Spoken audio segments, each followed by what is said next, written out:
আল্লাহ এক, নবী এক, কোরআন এক, কাবা এক, ধর্ম এক, কালেমা এক, কাবা এক, কোরআন এক, হাদিস এক, কাফন এক, কালার এক, কবর এক, প্রশ্ন এক। পোশাক কেন আলাদা? চেহারা কেন আলাদা? চুলের ডিজাইন কেন আলাদা? আমি টুপি পরলাম, দাড়ি রাখলাম, নামাজ পড়ি, পর্দা করি, হালাল খাই, আপনাদের পাও ধরে বুঝাই, কই আমার সম্মান কমলো কই? আপনি দাড়ি কাটলেন, নামাজ নাই, রোজা নাই, তেলাওয়াত নাই, হালাল নাই, সুন্নাত নাই, আপনার সম্মান বাড়লো কই?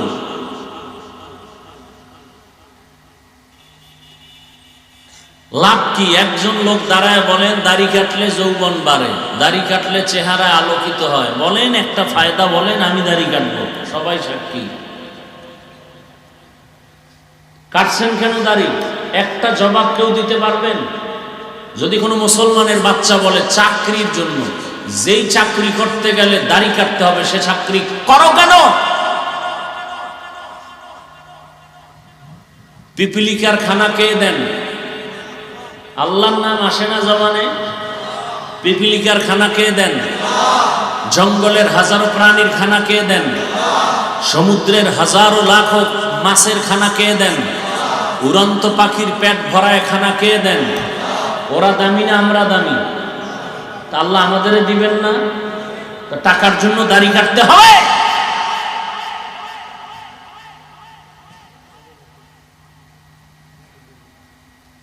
র্যাব, আর্মি, পুলিশ, বিডিআর এর চাকরি করে, দাড়িওয়ালা নাই? তাল মিলাবেন না, সত্য কথা বলবেন। ওসিডিসি, এসপি কাজ করে, দাড়িওয়ালা নামাজি নাই? সমস্যা কি?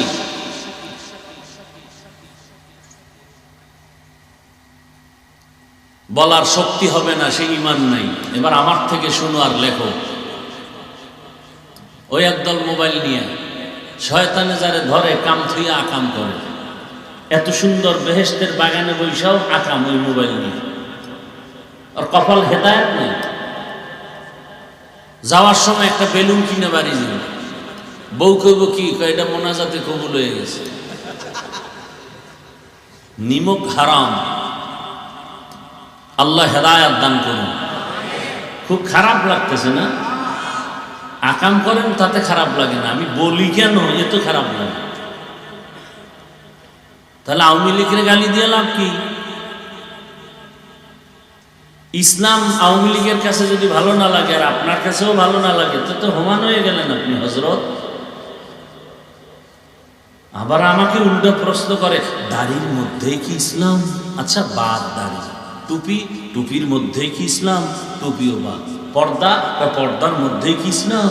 পর্দাও বাদ। পোশাক, পোশাকের মধ্যেই কি ইসলাম? তার মানে পোশাকও বাদ। তো ইসলাম তো তোমার নানার বাড়ি পাহাড়ের গুহার ভিতরে। ইসলাম তো এই চালাকি শিখাইছে কে? কে শিখিয়েছে এই চালাকি?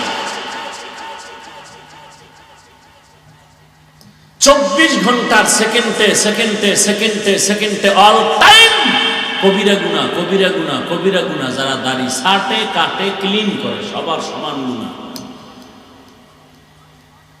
জীবনে যতটা মোনাজাত দিবে, তওবা না করা পর্যন্ত একটা মোনাজাত দাড়ি কাটনেওয়ালা, ছাটনেওয়ালার কবুল হবে না। একটা মোনাজাত কবুল হবে না তওবা না করা পর্যন্ত।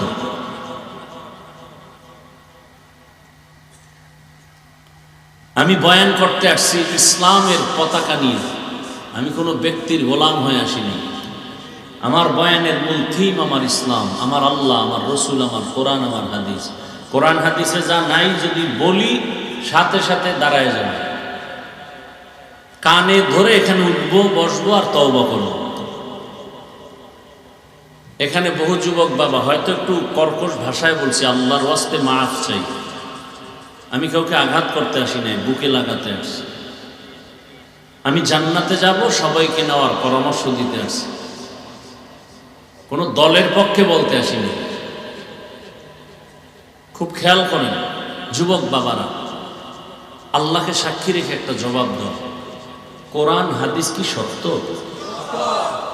একটু একটু সন্দেহ আছে নাই?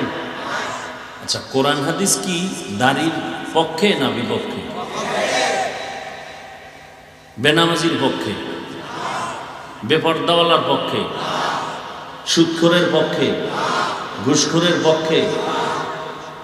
তাহলে কোরআন হাদিসের বয়ান করলে তো আমার সুদখোরের বিরুদ্ধে বলতে হবে না, ঘুষখোরের বিরুদ্ধে বলতে হবে না, চান্দাবাজ ধান্দাবাজের বিরুদ্ধে বলতে হবে না, ধর্ষক খুনির বিরুদ্ধে বলতে হবে না, জালেমের বিরুদ্ধে বলতে হবে না, বেনামাজির বিরুদ্ধে বলতে হবে না।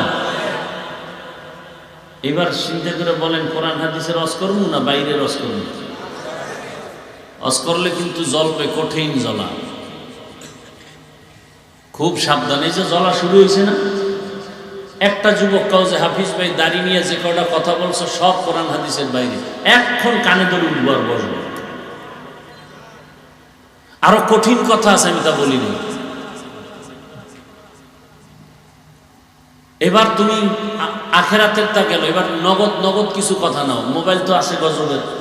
আজকে বাসায় গিয়ে গুগলে সার্চ দিন, দাড়ি কাটলে শারীরিক ক্ষতি কি কি। 1 নাম্বার নগদ শাস্তি। দাড়ি যারা কাটে সাটাদের যৌবন থাকবে না। চিকিৎসা বিজ্ঞানীদের থিওরি। এবার যাবা কই সান্দু, আমার হুজুরেরটা মানবা না, আমরা কিছু বুঝি না, বোকা। তো চিকিৎসা বিজ্ঞানীরা না মানলে তো তুমি পশু, তুমি মানুষ না। চিকিৎসা বিজ্ঞানীরা কি থিওরি দিছে, দাড়ি কাটলে ছাটলে সাথে সাথে যৌবন কমে যাবে, চোখের পাওয়ার চলে যাবে। তোমাকে দাড়ি কাটাও বাড়ছে, হার্বাল কোম্পানির চ্যালেঞ্জও বাড়ছে। লজ্জা নাই দেখে দাঁত দেখা যায়, লজ্জা থাকলে কান্না আসতো, চোখের পানি পড়তো যে আমি এত খারাপ হয়ে গেছি। আর আল্লাহ পাক কোন দুনিয়াদারের হাতে ইসলাম কায়েম করার দায়িত্ব দিবেন না। কসম আল্লাহ, ওয়াল্লাহি বিল্লাহি তাল্লাহি, আল্লাহর কসম, 1 বার 2 বার 3 বার, যারা আল্লাহকে মহব্বত করে নামাজ রোজা করে না, সুন্নত মানে না, এদের হাতে কোরআন হাদিসের আইন কায়েমের দায়িত্ব দিবেন না, দিবেন না, দিবেন না। সন্দেহ করলে কবিরা গুনাহ হবে, সন্দেহ করলে কবিরা গুনাহ হবে। আপনি ক্ষমতা পাইতে পারেন, আপনার দ্বারা ইসলাম আসবে না দুনিয়াতে, কোনোদিন সম্ভব না। পৃথিবীর ইতিহাসে কোনো নজির নাই।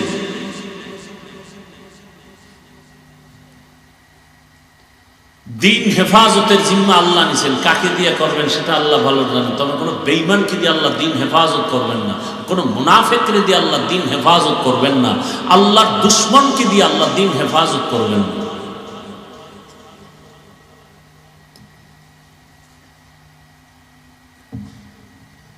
আল্লাহ সবাইকে হেদায়েতের দৌলত দান করেন।